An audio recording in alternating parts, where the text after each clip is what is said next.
you've been, kind of the ups and downs of kind of your transition, your career. And I can't wait to kind of showcase that to our students here, and we'll open it up for questions at the end to our students. But first of all, thank you so much for being here. Thank you so much for taking the time out of your day to come back to and mentor our academy and our students that are going through that transition that you are so well versed at and very familiar with in your own career.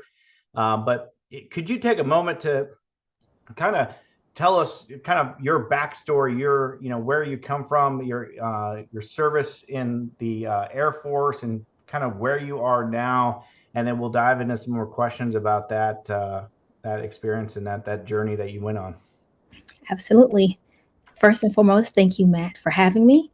Thank you all for allowing me to share my story. My name is Janelle. I'm from Charleston, South Carolina. My twin sister, Jackie, and I joined the Air Force in 1997. We both enlisted. And one of the fun facts that I have, we were one of the first to be assigned in the same bay. So, as twins, we made life very, very interesting for our technical instructors at Lackland Air Force Base. I enlisted as an information manager and went to Keesler Air Force Base. And then I was assigned to Bowling Air Force Base. That was my first assignment. And that's pretty much where I decided that I wanted to transition from the enlisted career field to the commissioned officers, because that was my first time where I was actually able to interact with so many officers. And the first thing that they advised me was to go to school. I joined the Air Force right out of high school because my mother let us know that she couldn't afford to send us both. And so we both enlisted.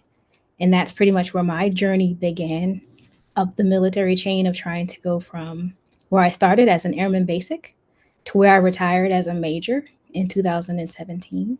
I'm currently an active duty spouse. My husband is also in the Air Force. He's a commander here at the Defense Logistics Agency, and this is our final assignment. I've enjoyed, my time. I did 20 years, and now currently I did 7 years as a contractor for the Defense Health Agency. And then I moved from contractor to entrepreneurship last September. And I'm currently an active day trader. I started investing as a very, very young airman. There were some retired Vietnam vets that pulled me over when I was an E1 and asked me if I wanted to know a little bit more about investing. And that's where my journey began, learning about the stocks and bonds and now ETFs. And so what I do now, I teach individuals how to invest confidently in the stock market. And I have a certificate in financial planning. So for those who want to know more about how to do well with their finances, wealth building, I also assist in that. Yeah. No, it's we're gonna dive in a little bit more of your story here in just a second, but your career and through obviously the enlisted ranks to the officer positions, and then also helping your sister go the same route as you. And I love the story when you were talking about it, but I'd love for you to kind of explain kind of how that happened and led both of you to amazing careers in the officer side. Um, Yes. We were both stationed at Seymour Johnson. So this was the first time where, in that particular squadron, sisters, twins were assigned at the same time. I was now commissioned and my sister was enlisted. She was a lab tech. And in the same circles that I was in, I was now married to my husband, who was an officer. Our squadron commander sat us down and explained to us, while fraternization, we both understood it, this was the first time in the squadron's history where two twin sisters were assigned, officer and enlisted. So, we made the best of it. But as Jackie was hanging out with us, we were out to eat one day and she was the only enlisted individual. And she just made an offhanded remark, I'm tired of being the third wheel. I want to get commissioned. And one of the lieutenants was like, well, why don't you? Us being prior enlisted, we recognize the time and effort it takes to get commissioned. For me to get commissioned as an officer, as an E1, I had to make sure my EPRs were pretty much near perfect. There were no markdowns for me. When I learned about commissioning, I learned that I had to be the best of the best. And I don't say that, tongue in cheek. When you're commissioning, especially from enlisted to officer, your records really do have to be the best of the best. I crossed over at year 8 as a staff sergeant. My twin sister was a tech sergeant at year 13 when she was ready to cross over. At that time, I crossed over as a medical service corps officer. That was too late for my sister. And so she was blessed to commission into the Army as a medical service corps officer.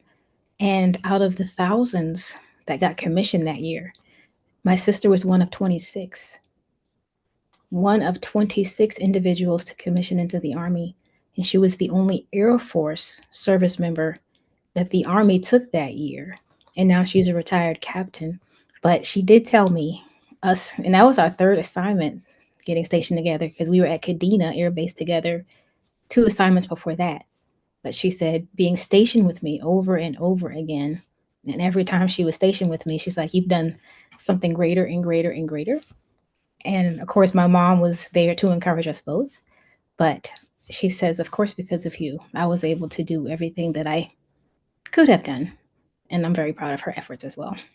Yeah, absolutely. And obviously your foresight and your encouragement of your sister to make that jump and to encourage her to do that kind of translates into kind of what you do now. But before we get to kind of you creating your own business, I know that you hit a speed bump or a hurdle in your career after the military, and that's a story that I think a lot of our students don't get to see, because we talk about all the success that people have after the military, and a lot of people, through conversations, through connections, make it sound so easy. But in reality, that's not necessarily true. And because you had kind of a situation that kind of got brought up that kind of not really forced your hand, but made you really kind of take a step to do it yourself, right?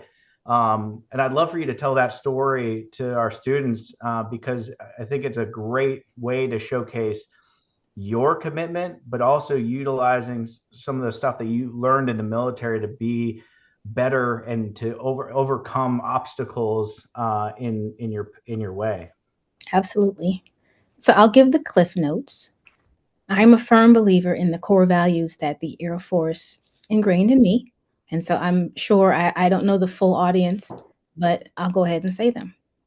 Integrity first, service before self, and excellence in all we do.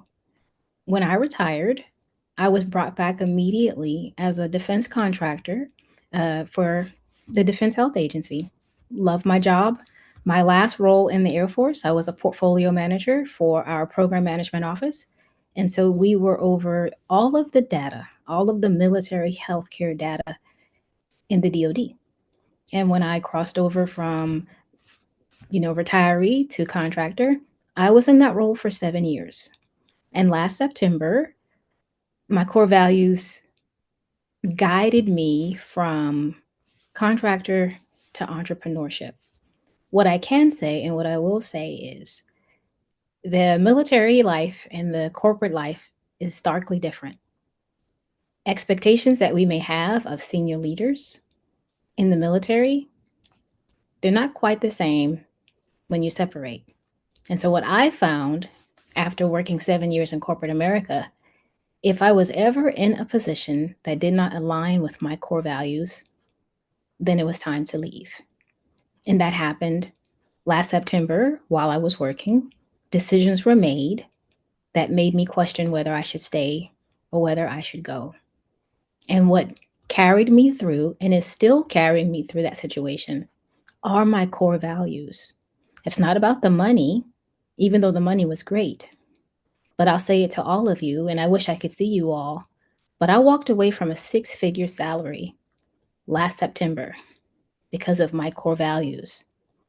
And there are legal processes that I'm still in that are helping me deal with the situation. But as Matt stated, walking away created this new business that I am in. Because when I walked away, the very first thing I thought to do was get another job. I've been working since I've been 14. I joined the Air Force at 18. I retired at 38 and started working the very next month. I was wired to continue working. And when I stepped away from the position that I was in, I had to take stock of everything that I've learned over 20 years of serving in the Air Force, following my husband, working as a defense contractor. The one thing that was significant was my investment portfolio. It was now in the multi-million dollar range. And I recognized I started saving as a 16-year-old when I got my first job, really started investing as a young airman. And then as I made rank, I continued to save, I continued to invest.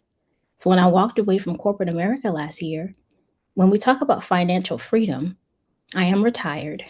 I'm a 100% rated VA veteran. My husband's in the military. I figured, why should I go out and work for someone else when I can take the skills that we learned on active duty and share my journey with other individuals who are seeking financial freedom? So, for each of you, I wish I could see you.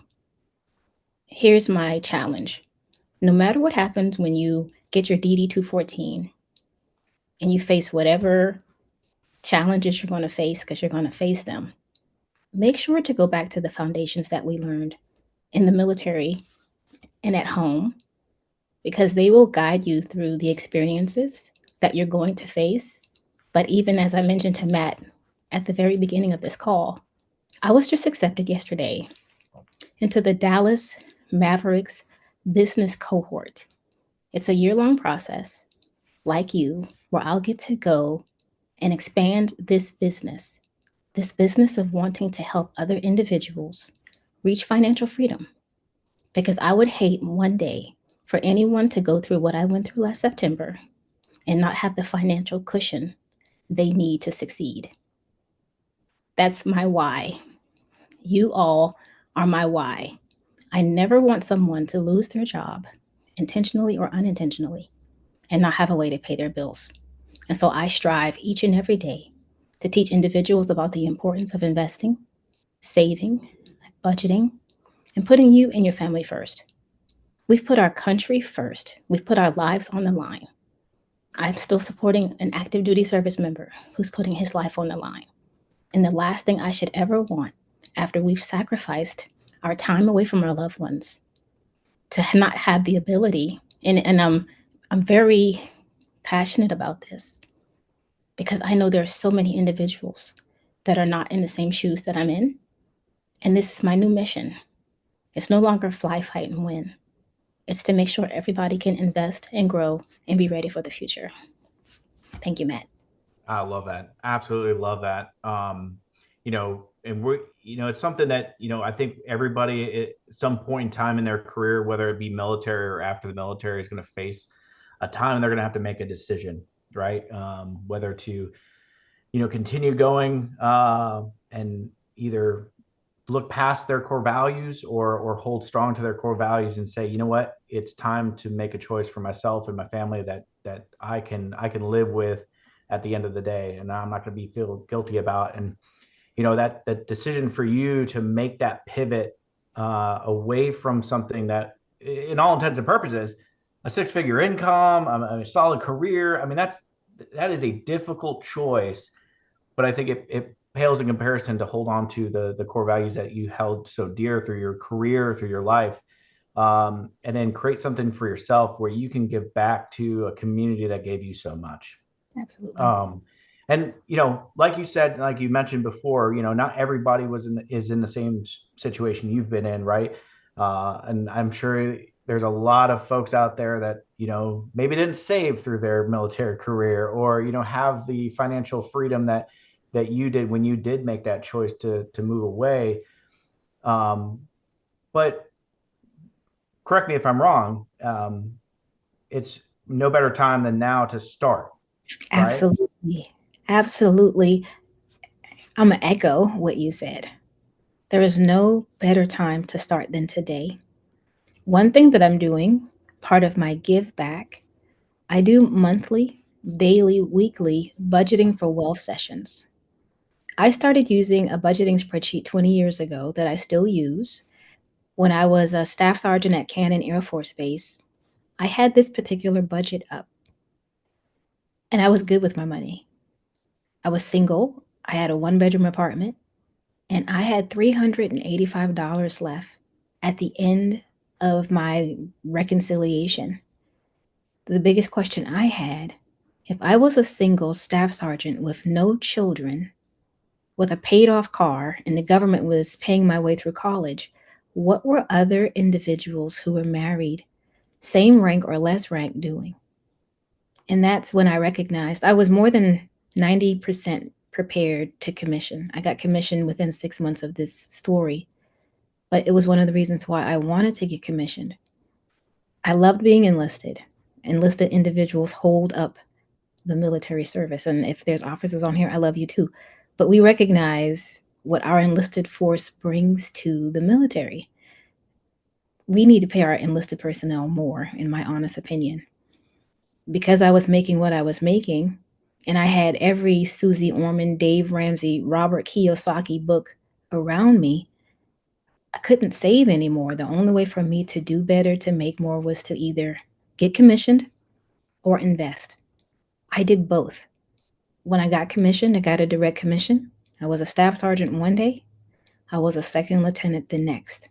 My very first paycheck, I didn't go out there and buy luxury vehicles like some of the lieutenants were. I kept the same Forerunner for almost 20 years. Those are the day-to-day decisions that I made to ensure I was ready for success.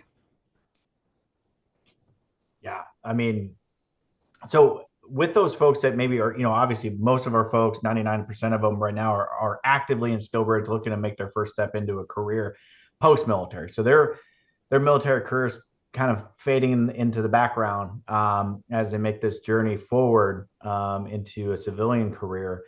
What is some of the steps, from your perspective and your knowledge and your coaching? What are some of the steps that maybe they can start today? What would be some of those initial actions that they could start doing for themselves and their family to make it the best long term as they exit the military? Awesome question. What I would say is I'm now in my dream job. I've always wanted to be in finances. So even when I was stationed at Wright-Patterson Air Force Base back in 2010 timeframe, I was able to get my certificate in financial planning. However, when I retired from the Air Force, I moved into project management because that was the job that was available. However, project management has a certification, so I got the PMP. As soon as I got the PMP certification on the project that I was on, I received an immediate promotion. It was a $30,000 pay raise. It's the biggest pay raise that I've ever had, much more significant than any commission pay raise. But in 1 year from one test that I took, the PMP significantly increased my salary. And so I was able to carry that, salary for the last several years. But certifications are key, especially coming out of the military. I'll be honest, I went through TAPS in Washington, D.C. I was a major sitting in TAPS with individuals that were serving at the White House Yankee clearances. And when we were in TAPS, it was amazing to me to see individuals that were concerned and worried that they didn't have the skills to transition out of the military. And one of the gentlemen who had this White House Yankee clearance, he asked me to read his resume. And you could tell it was the first resume he had ever written. He said it was the first resume he had ever written. There was an uncertainty there. I don't know exactly whatever happened to this gentleman, but getting the PMP certification was the best thing that could have ever happened to me. I transitioned from Medical Service Corps, hospital administration, onto a project. The reason I decided to get the PMP, there were a lot of new contractors, and no one really knew what to do. There were industry standards that we didn't understand. And I kept getting a lot of, this is your responsibility. This is your responsibility. The PMP helped me understand what was my responsibility and what wasn't.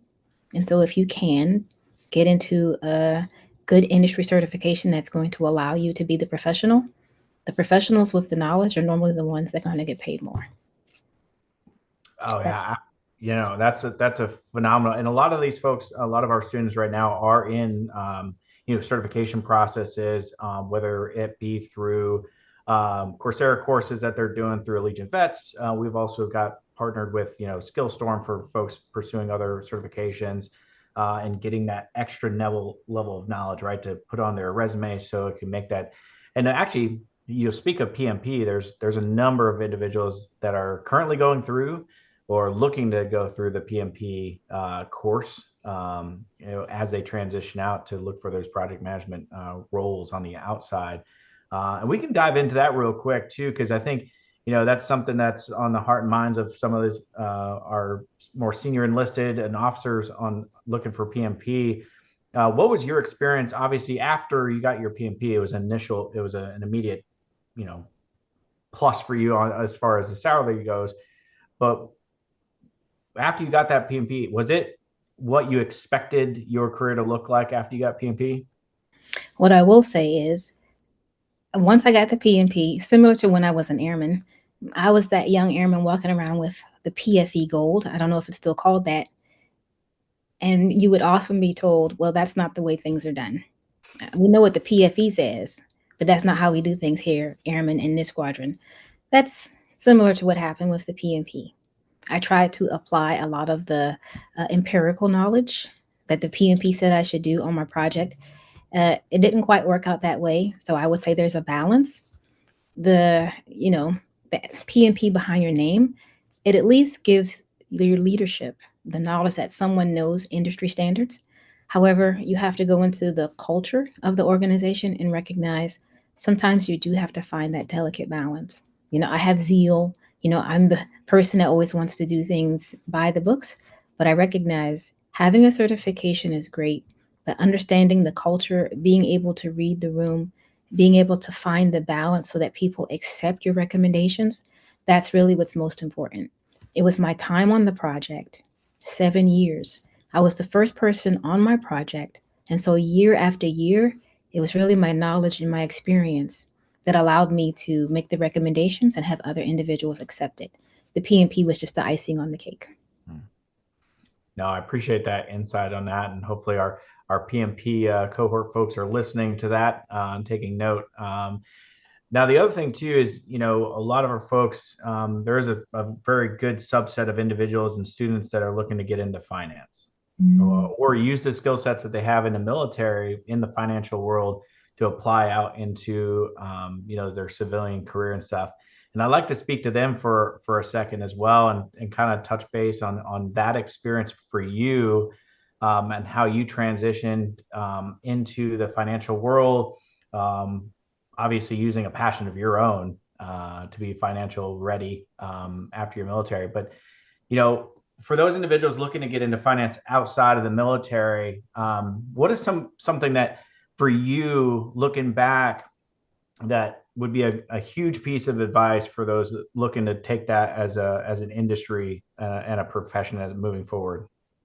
The one thing I wish I had done better, I wish I had stayed up to date on the financial industry. I took the financial planning certificate is what I received. It wasn't an actual certification because my family and I moved to Ramstein Air Base, Germany. I couldn't certify.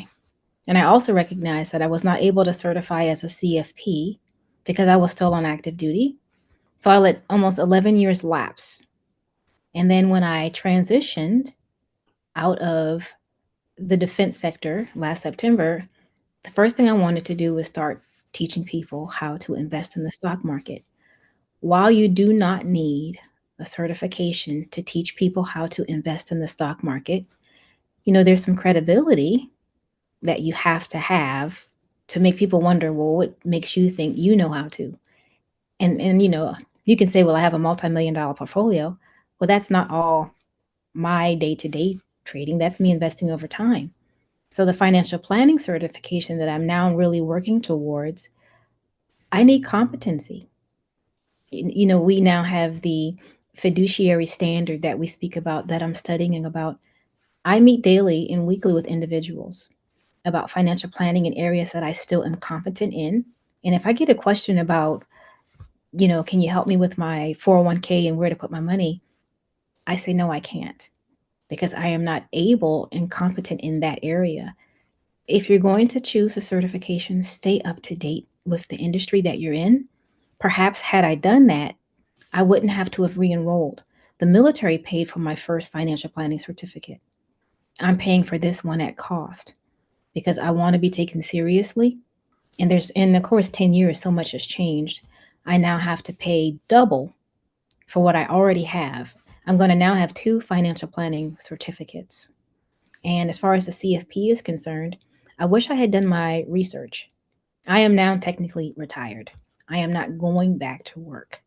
To get the CFP designation, I actually have to have so many hours within industry, which means I actually would have to go back to work, find an industry that would accept me in, and then I would work to say I have industry experience. With a certificate, I can finish with the College of Financial Planning. It's a year-long program. And at the end of next summer, I'll be able to say that I'm a financial planner. But stick to your industry and stay on top of the trends, and don't let your information get outdated, because with outdated information, you're not going to be the best that you can be for your clients. Yeah. And I think that can apply for many different industries, right? As you transition out, staying up to date in, especially if it's a passion of yours, right? If you are truly passionate about what utilizing the skill sets you have gained in the military, or maybe it's a hobby of yours that you're passionate about to pursue, is staying current with the trends, staying up to date with the certification processes or anything that's changed in the industry. As we know, many industries have changed over the last decade. Finance is probably one of the ones that took a lot of changes over the last course of probably the last 20 years, due to a lot of different economic situations that have come up. But for folks that are looking to we have folks that obviously have TSP, and they dabble maybe on the side into the stock market. What is, in layman's terms, kind of like in an introduction to kind of stock market processes, what is a key piece of advice if folks are looking to maybe take some of their money and put it into start dabbling into the stock market? What is some of the intro level things that they should probably understand before doing so? Great questions. And I still have my TSP. I just rolled it over to my brokerage, Charles Schwab. I also have a Roth IRA. One thing I would say, it's nice to have all of my assets under management in one area. It was kind of difficult getting statements after I retired from many different places. So consider, you don't have to, but consider trying to consolidate some of your records. Reason being, I was speaking to a few individuals that lost track. Just last week. Individuals have lost track of their 401k balances. They don't remember how to get access to it. And it's really your responsibility to keep up with that information should you choose to move on. In regards to investing in the stock market, I'm going to have to give you my actual case study financial planning answer. Before I could sit down and talk to anyone about the stock market, the first thing I have to talk to you about is budgeting, making sure money you invest in the stock market is money you can afford to invest in the stock market. And since May, I've spoken to about 30 individuals who want to invest in the stock market. And when we start talking about, well, how much money do you have to invest? Some individuals are upwards of $80,000 to $100,000 in debt. For me, before I could even move forward, we go into then, what are your financial goals? Goal planning comes first. Short range goals, medium range goals, long range goals. And then budgeting is a way to say, can we pay off your debts? Can we save for investing? And then also, can you put money in the stock market? Let's assume you've done all of those things. You've got your emergency fund, you have your debt under control, and you want to invest in the stock market. I currently offer, and this is not a spiel, but I currently offer an 8-week introduction to the stock market cohort. Last night, I finished session 6 of my 8 weeks. And when we were talking about how much do you have to invest, it depends on your goals. Currently, I am an active day trader. I get up at 5:30 every morning so that I can trade pre-market. I would like to be done by 8:30. You set your goals. Do you want to make $100 a day, $1,000 a day, or more? And what kind of stocks are you trading? Are you trading big companies like Nvidia, earnings today, or do you want to get dividends over time? For me, the way I made my wealth as an airman, I started dollar cost averaging. I would put the same amount of money into the stock market each month, whether it be a target fund. When I was 20, I was doing target funds. I would put my money in Vanguard, and Vanguard would invest the money for me. And as I got older, they would reinvest the money in that portfolio. Now I'm doing individual stocks. I might buy a stock as I did this morning or yesterday, and I hit my target, I sell out. It's a process. Everything is a process. There are rules. I've learned when you don't follow your rules, you make mistakes. And so when I was a young airman in Japan, two striper, my supervisor said, buy this stock. I asked no questions. I trusted him. I put my $2,000 into the stock market. I learned a term that I know some of you have heard. It's called pump and dump. I lost my entire $2,000 investment. That is the foundation of the stock class that I currently have. My community is called 3-5 Wealth. I launched last month a community for individuals that want to learn to trade and invest in the stock market. The foundation of my community is because in 1999, when I was a young airman in Okinawa, I put my money in the stock market. Someone taught me how to enter. I did not know how to exit. And that's the purpose of the class that I teach. Sure, you can go to YouTube and find lessons such as how to invest in the stock market, but you can't ask questions from YouTube videos. That's my purpose of the 3-5 Wealth community. One, the previous goal that I mentioned of maybe you'll have to walk away from a job one day. The second solution is my community where I allow individuals to ask questions of me. The goal for the community is to have other investors and traders share their knowledge. But right now, it's a new company, a new community, so it's mostly me. But yes, investing is a way for wealth, but it's also a way to lose your wealth. You just have to have a good foundation before you start. I hope I answered that. Oh, absolutely. And I mean, I think a lot of what you're talking about too ties back with the foundation of the core values you spoke highly of, and keeping that throughout your career, which led to you creating 3-5 Wealth and the community and giving back and as well. Something we talk about too as you transition out, whether you're separating or you're retiring. Obviously, retiring, you're going to have your pension, you're going to have potentially VA disability, so you're a little bit maybe more financially ready to exit the military and folks like that. But I think one of the biggest questions is, as you exit the military, whether you're separating or retiring, there's an understanding of what you would need to take care of yourself and your family, right? And I think that kind of ties in with what you said before, that budgeting aspect of truly understanding what you need to make that step. And from your perspective, what is something that for folks that are separating without a pension or anything like that, what is something that they should consider as they're in a safety net of SkillBridge right now, a couple months away from actually separating out of the military? What is something that they should consider moving forward to make sure that they are financially ready, or what they should be looking for in a career? So I'm going to say the website. It's called vertex.com, www.vertex, VERTEX. They have a plethora of budgeting spreadsheets. I use the monthly planner spreadsheet, the one that I've been talking about for the last 20 years. Last month, I sat down with a budgeting buddy and I said, how much money do you think you spend a month? And she gave me her figure. I knew that wasn't possible just because rent is higher than that. When we were done with our 30-minute walkthrough, because on my complimentary budgeting calls, I do the spreadsheet for them. Some individuals come prepared with their income and their expenses, and I put everything into the spreadsheet.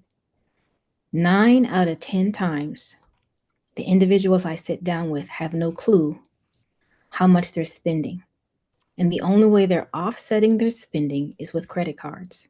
So then I have the majority of bank interest rates memorized. Most people are getting 0 to 3%.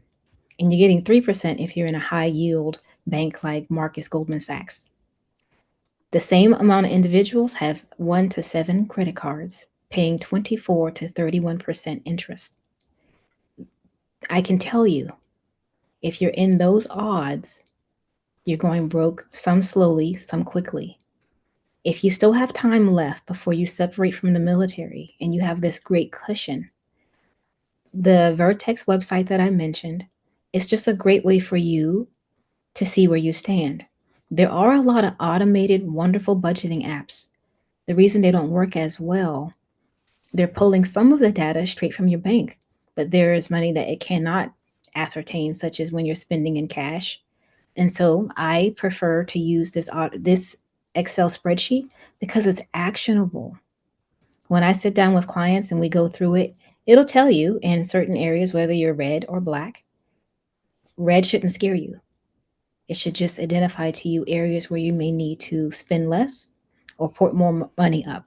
So if you have the time to use a budget, it'll just give you a roadmap, a reconnaissance plan, if you will, of where you're going to stand when your active duty pay changes to retirement or, less income.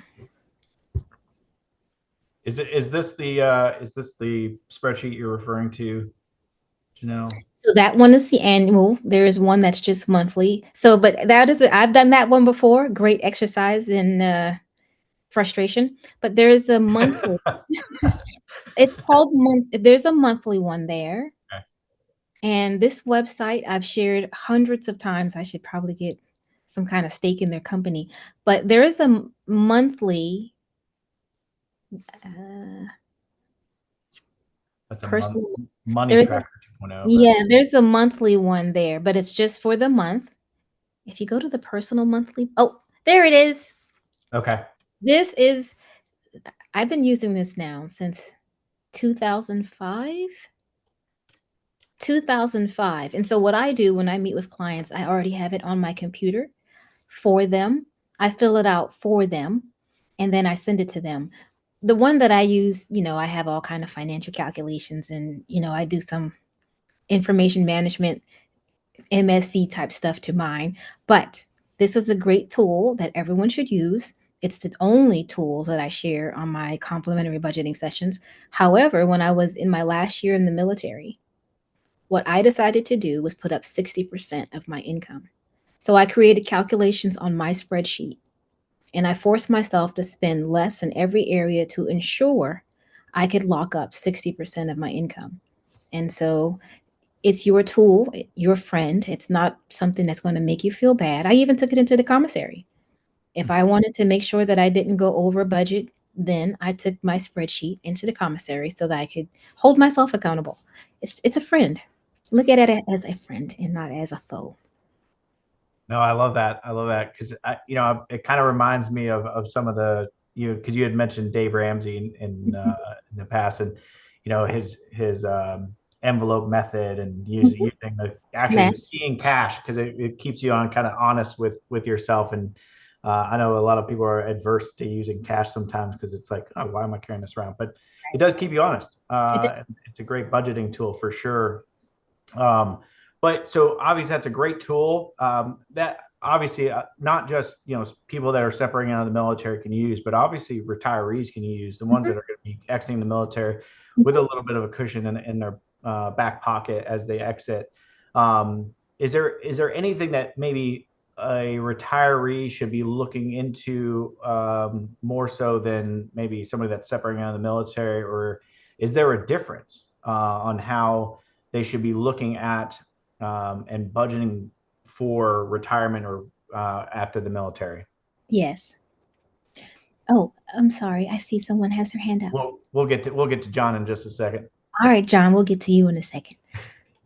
So, from a financial planning point of view, whether we know it or we don't know it, there are actually three financial phases. So, first is asset accumulation.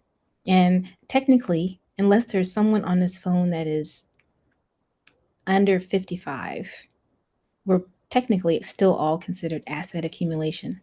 And then the next phase is conservation.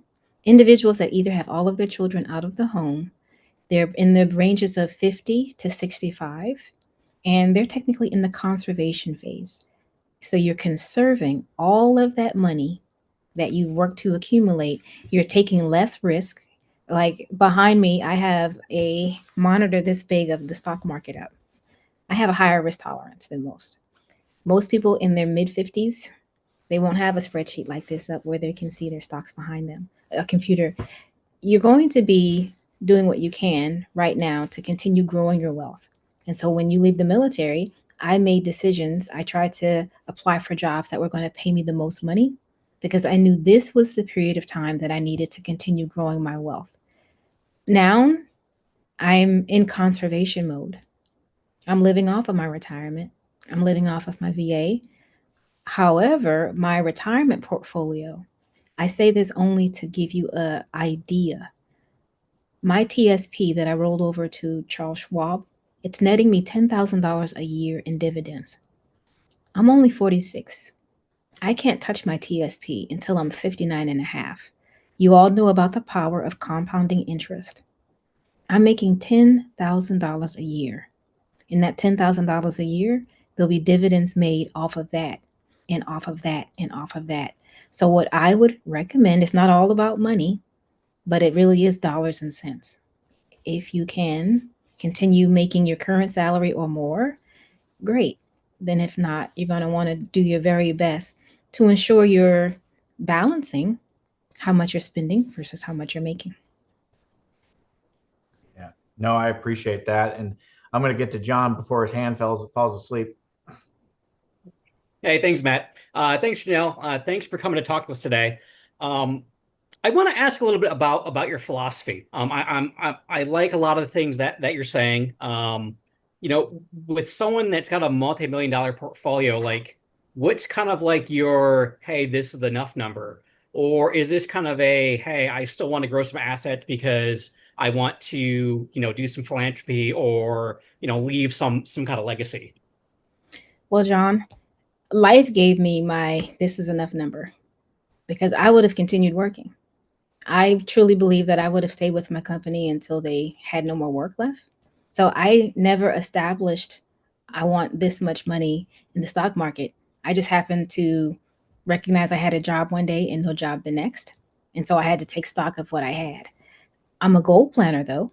I think anyone should set a goal and try to work towards it and also study your expenses and how much money it takes for you to live your life. There are a lot of people that spend less than me. I'm a conservative person. I've had two vehicles pretty much my entire military career, two forerunners. I still have one. You have to know what you need and don't compare yourself. I guess that's another thing that I should say. Please don't compare yourself to other individuals and their success. There are service members and peers of mine, some of them still in the military, some that are out. And sometimes I hear that, oh, Janelle, we didn't realize you were doing so well. Well, you don't advertise it, you just do what you do. My philosophy is don't try to be anyone else.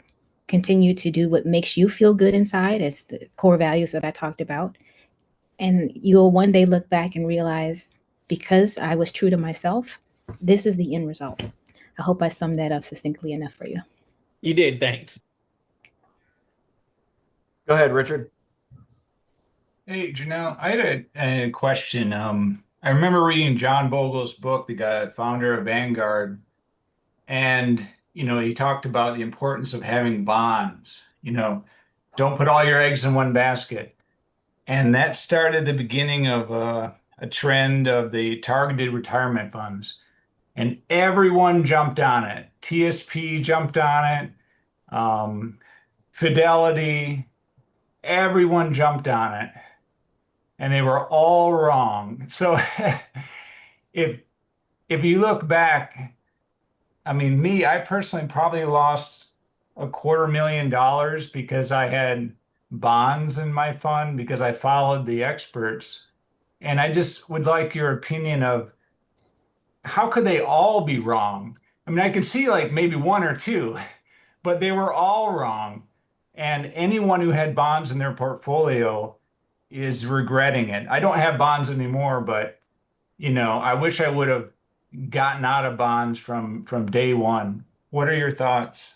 So what I will say is right around that time when I was a staff sergeant, I called Vanguard because I was wondering why I was only making, let's just say I'm gonna throw out a number, $50 a month, $100 a month. What I found out was I was getting basically what they called a coupon payment. I was like, well, I know people making a lot more money. Vanguard's response to me was, you're not paying us to actively manage your portfolio.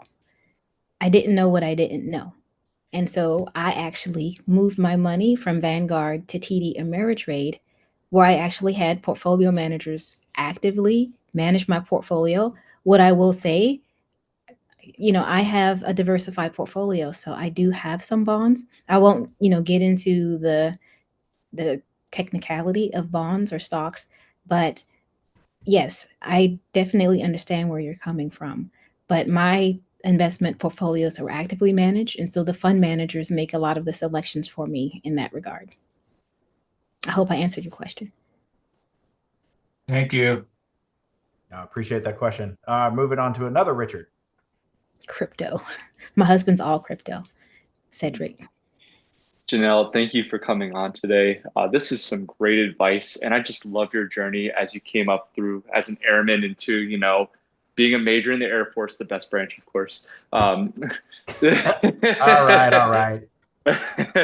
Well, anyways, you very much remind me of a book I read long ago called The Millionaire Next Door. I was just curious if you had read that before, because you just take so many great things, having one car the whole time, buying used, it's amazing. I love Yes. how you just live in that. Yes, I definitely read it. Definitely read it. Couponed, I did everything that my mother taught me. My mom passed away when I was at Ramstein. I do a lot of this because of what I learned from my mother. I wish you were here to, see my success. But I had someone tell me a few months ago, Janelle, we didn't know. Well, that's what you're walking down the street and you really don't know what you don't know. Millionaires really don't flash their wealth. It's some individuals, I'm not trying to generalize, but for the individuals that really want you to think they're doing well, I can tell you on some of my budgeting and wealth sessions, individuals paying thousands for a car note. And I'm humbled. I'm humbled because they're actually on a budgeting for wealth session with me because they have issues. And so $1,000 car note is not helping them get out of debt. So thank you for that.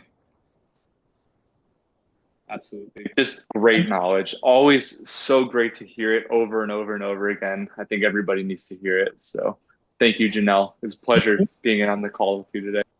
Continue aiming high. Oh, there's that Air Force reference again. Hey, you got it. No, if anybody else has any questions for Janelle, please click the raise hand button. I'll give you a shout out so you can ask your question. Man, you got Cedric going too. Aim high. Yep. Yeah. But I greatly appreciate you coming on and mentoring our students and our transitioning service members. And if they want to get a hold of you, can I give them your LinkedIn profile and LinkedIn, Calendly? Yes, I have a Calendly booking schedule, which I still offer my free complimentary budgeting sessions. I am on LinkedIn. I have a website, www.janellejquinn.com. I'm on Instagram. I am a business, so I am, of course, hitting as many social media sites. The one last thing that I will say, I also have now started a personal relationship with some of my coaches. And I take individuals that I follow and make them my coach. And so me personally, Charles Schwab, that's my broker. And I am on YouTube webinars 3 to 4 hours a day.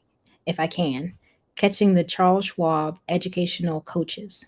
And over time, you actually can now establish relationships with people you never thought you'd be in relationship with.